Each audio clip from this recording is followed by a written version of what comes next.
What's going on, guys? This is Investor Channel. As always, this is your host, Prince Dice, coming to you guys live with another great, awesome, and magnificent video. What I want to say before this, as you guys can already see in the title, excuse me there. So you guys can already see in the title, this video is pretty much going to be a short, simple video showing you guys how to buy index fund. I know a lot of people write in and say, well, how can I get an index fund? I heard about it, whatever the case may be. But yeah, that's what it's going to be about. But before I do that, don't forget to check out my podcast. The Investor Show is pretty much everywhere. You can pretty much get a podcast. iTunes, Google Play, Podbase, Stitcher Radio, SoundCloud, whatever the case may be. Check out my book, Wesley Learns to Invest, the world's first investment book for children. Everywhere you can get books, ebooks, paper books, paperbacks, hardcovers, ebooks, and now we got the audio book. But what else? The app IABOH. What else I want to say? I think that's about it. But anyway, forget all of that. I don't have a lot of time, and I definitely know you guys don't have a lot of time, so we're going to jump straight into it.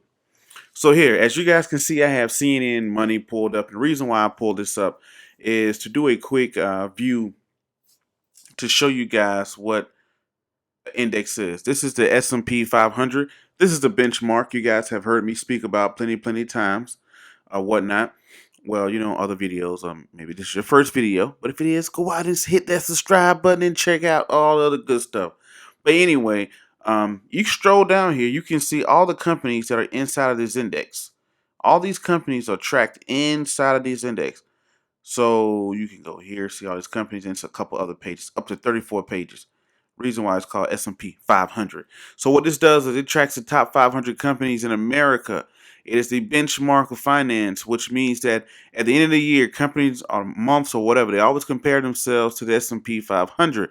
So if you want to get involved with the top 500 companies in America, this is your number one way to do it, is to get your index. Things you hear all the time. Hey, get an index and just follow the index or whatever the case may be.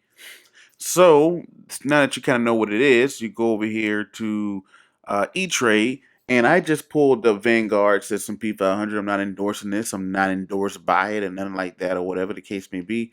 It's just one that I found just for simplicity for the video. It's an index fund, and what it does is it tracks the top 500 companies.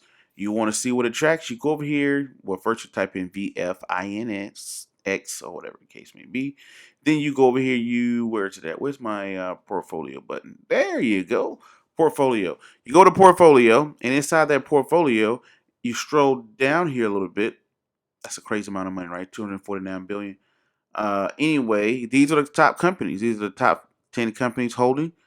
You got Apple, Microsoft, ExxonMobil, Amazon, Johnson Johnson, Facebook, Berkshire Hathaway, all these companies we heard about, right? So you go back. If you want to buy one, it's simple and easy, right? You hit the buy button. Boom. All right. Once you hit that buy button, you're going to just pretty much say how much you want to buy, what you want to do here. You put the amount you want to invest in it. And do you want your dividends to be deposited into your account, or if you want to reinvest it into your fund? Let's say if you want to do, I don't know, $100 or whatever, and I'm just throwing in a number here. You're going to hit the preview button, and in this case, while I'm here, I'm going to go ahead and throw this out there. In this case, the initial purchase is called. You have to put in $3,000 to get started with it. In this particular fund, Vanguard, is not all of them, is other ones. I'm just showing you index fund just for short. Leave me a comment below if you want to, like, man, I ain't got 3,000, but I want to get in. I want to try the S&P 500. There's definitely other ways. This is just particularly for this video. And you can hit reinvest because you're seeing right here it's an initial 3,000, and subsequent means that, like, hey, after you have it, let's say next month you want to put in more money. What does the minimum have to be? It has to be $1, which is pretty cheap if you want to keep holding it. And that's pretty much it. You're going to hit the preview button, place the order button, and boom, you got an index fund. If it's your first one, you got to put an investment of $3,000 in this particular one. And then every time you want to buy it, every month, every week, every weekend, whatever the case you want to do, it has to be at least $1. And I also want to throw in that, yeah, it does pay a little dividend. You can see here in two places. Oh, yeah, it's not down here. It's right. I'm going to go to portfolio, and it's going to be a little yield button that's going to tell you what it yields, 1.88 in this particular fund. But that's the index fund. That's how you can get one. All the other great stuff. But anyway, don't forget to Don't forget to hit the like, subscribe, comment, share button, all of the good stuff. Until the next video, you guys already know what to do. Peace, be safe, out. Love each and every one of you guys. Peace. Yeah.